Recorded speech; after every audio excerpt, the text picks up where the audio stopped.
Yes guys, welcome back to another video. Welcome to the George Benson Football Channel and 6 things we learned from Zenit 3, Chelsea 3. A result that sees us finish second in our Champions League group on a night where, quite frankly, scoring 3 goals away from home in the Champions League is no easy feat. However, this feels like a loss.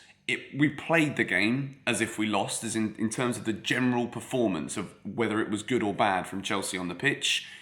It was absolutely appalling. And I think, to be quite fair, we deserve nothing more than what we got from this game. It finishes 3-3. It isn't good enough. And there are a lot of people that deserve to have some blame thrown their way for this one today. We have obviously had it very good within the first 11 months of Thomas Tuchel's reign. But I think tonight is the first night where I actually need to say, you know what? When we consider the personnel that isn't available, when we consider who is available, surely a plan B might have been useful tonight. And I think the performance that we saw, despite scoring 3 times, absolutely points towards absolutely needing to see something a little bit different. When injuries are crippling this Chelsea squad right now, I don't want to sit here blaming the injuries, because the 11 players that were on the field should have been good enough to beat this Zenit side. We go 3-2 up, and then the defence, Aspi, Sarr and Christensen, I'm going to go into some of those individuals within this video. What are you doing, switching off like that at the end of the game? Kepa, I actually thought was one of our better players out there tonight. Couldn't do anything about Zenit's third goal. It was a wonderful strike. We had the best start we could have ever imagined in this game. 82 seconds into it, Timo Werner converts from literally about 3 millimetres away from the goal line. He couldn't miss the bloody thing after a really good Barkley corner. Ross kind of looked at that and thought, you know what? No worries, boys. 82 seconds in, I'm a bit cold. I'm going to disappear into the abyss after that. Barkley was appalling. He wasn't the only one who was bad. There were more bad than good players for Chelsea tonight on the field. And I want to begin, though, by giving a green box to Timo Werner, because at no point tonight did I actually ever think we were going to win from half time. I looked at it and I thought, there's nobody out there that really seems like they're at it in this game. And Timo Werner, credit to him, was one of the only players out there today who seemed to have the balls to actually want to go for it. His second goal is very, very good. The first one, I'd have scored it. I mean, this flipping dog toenail clipper would have probably got on the end of that one too. You can't miss that. You could stick a brick in the way and it would still go in. But he sets up Lukaku for the second one.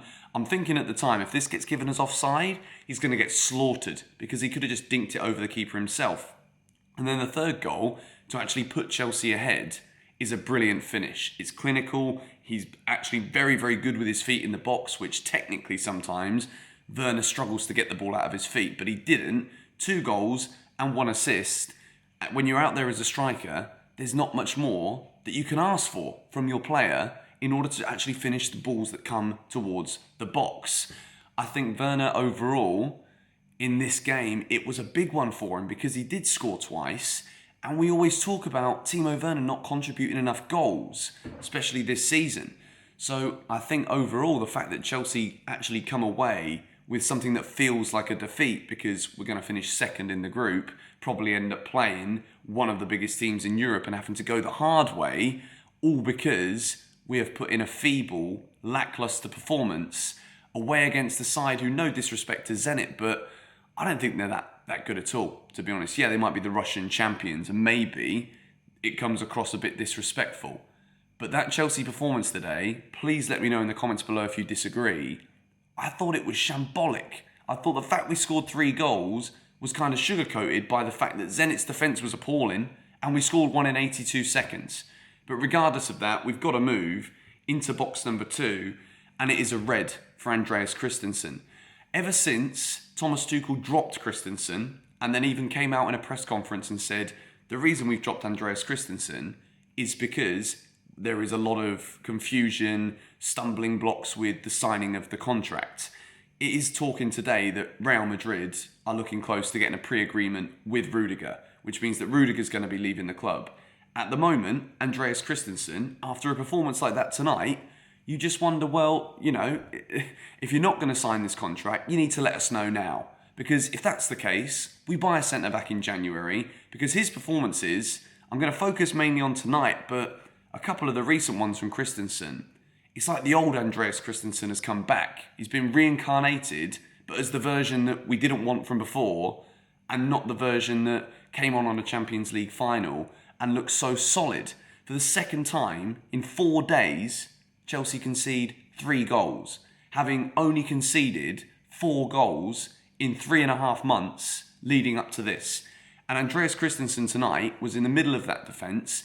He's got Malang Sarr alongside of him, who, again, did not have the best game at all. I thought Sarr was pretty atrocious out there tonight. But there are some players that you have certain expectations for and others that you don't. And Christensen's job out there tonight, if it was Thiago Silva, I don't think we lose that game. I think Christensen didn't marshal the defence properly. And I think he is susceptible at times to these moments of just stupidity with passing out of the box, just giving it to nobody. Positional unawareness between him and Malang Sarr. Chelsea did not do anywhere near enough defensively tonight. I didn't think Aspi had the best game either, but even he was struggling. You've got Callum Hudson-Odoi, who's not a right wing-back, playing in the right wing-back position because we've got too many injuries everywhere else to play anybody else in their proper positions. But we move into box number 3, and I do want to give a green to Kepa, because this is a video that is going to get a lot of controversy behind anything I say, because we are gutted, we're pissed that we didn't manage to finish this game with a victory. But Kepa, let's be honest guys, the defence today was so bad that if it wasn't for some massive saves from Kepa, we'd have lost this game 6-3. And I'm not saying that if Mendy was in goal, he wouldn't have saved them, and we would have lost this game 6-3. But the keeper can only do what the keeper needs to do, which is save the ball from going in the back of the net. And I don't think, for any of the goals, he can do much about it.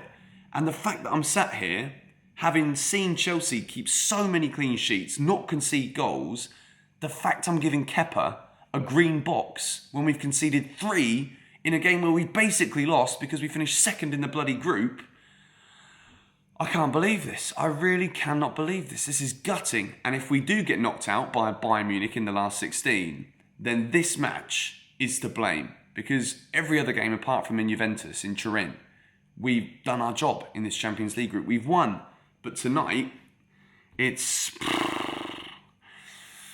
one is frustrating. But we move into box number 4, and it is a red for Ross Barkley. Apart from a wonderful corner in the opening 2 minutes of the game, Ross Barkley was a pedestrian out there tonight, which to me is crazy.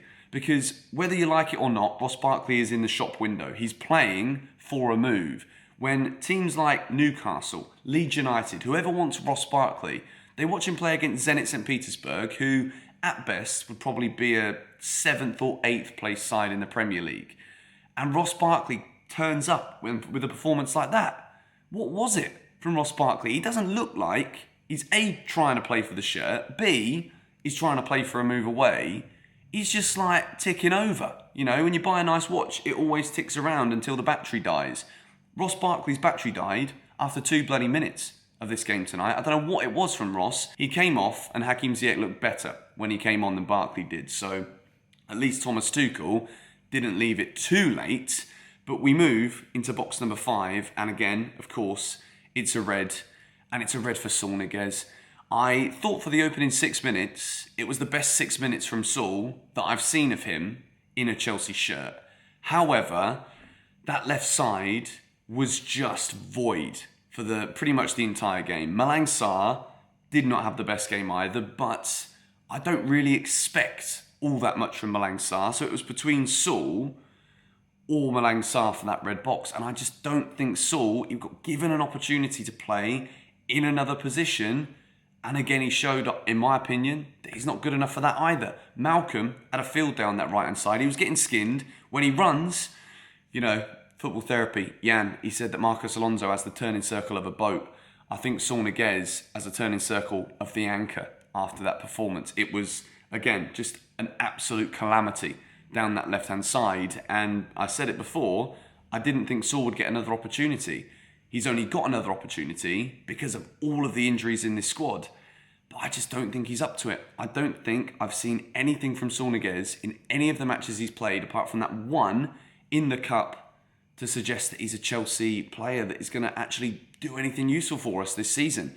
But I finish box number 6 today with a red for Thomas Tuchel, because I think in a game like this, with all of these injuries, when you are clutching at straws trying to put players in certain positions, Romelu Lukaku isn't fit. He couldn't move today. It's like his feet are stuck in the ground as if we're playing in 2 feet of snow. It's frustrating, but I think in this kind of moment, you have to experiment with something different. Even UEFA thought that we were lining up with a 4-3-3. It wasn't a 4-3-3. It was 3-4-3 with Saul as a left wing back, Hudson-Odoi as a right wing back. And it didn't work. We've drawn the game 3-3 against the Russian champions. That is what a minority will say in Chelsea's defence here. But we were awful.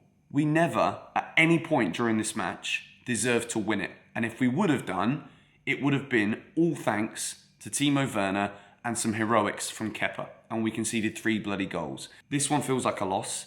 This has been a dreadful week. We have now got 1 win in our last 4 games. Going to be doing the draw live here on GBFC. Going to be reacting to it with you, because last time I did that, we got a little bit of luck when we drew Porto, and I was also doing a stream when we drew Atletico. So when the draw is, expect a live stream here on GBFC. Thank you for watching. Subscribe if you are new. Hit the like button if you agreed with anything I said, and let me know the 6 things that you learned from Zenit 3, Chelsea 3 in the comments below. Fuming.